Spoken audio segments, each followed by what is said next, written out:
آپ صلی اللہ علیہ وسلم کی وفات کے بعد دعا میں آپ صلی اللہ علیہ وسلم کی ذات کا وسیلہ دینا جائز اور درست نہیں ہے۔ اگر آپ صلی اللہ علیہ وسلم کی ذات کا وسیلہ آپ صلی اللہ علیہ وسلم کی وفات کے بعد دینا جائز ہوتا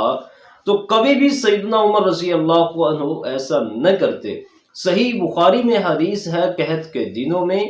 حضرت عمر رضی اللہ عنہ آپ صلی اللہ علیہ وسلم کے چچا کے پاس جاتے ہیں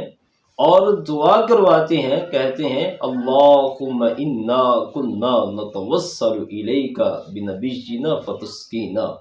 اللہم انا نتوسل الیک بعم نبینا فسقینا۔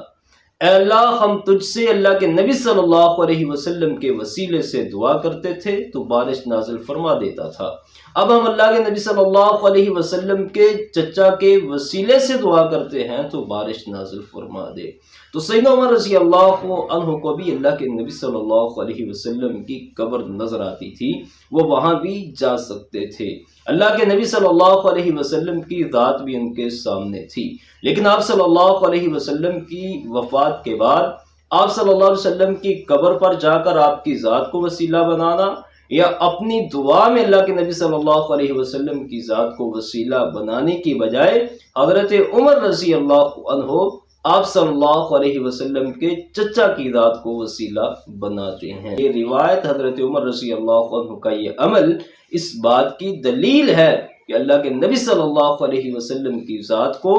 آپ صلی اللہ علیہ وسلم کی وفات کے بعد وسیلہ نہیں بنایا جا سکتا، اور اگر کوئی یہ دعویٰ کرتا ہے تو اس سے گزارش ہے کہ کسی ایک صحابی سے بھی ایک ایسی روایت پیش کر دے کہ اس صحابی نے آپ صلی اللہ علیہ وسلم کی ذات کو آپ صلی اللہ علیہ وسلم کی وفات کے بعد وسیلہ بنایا۔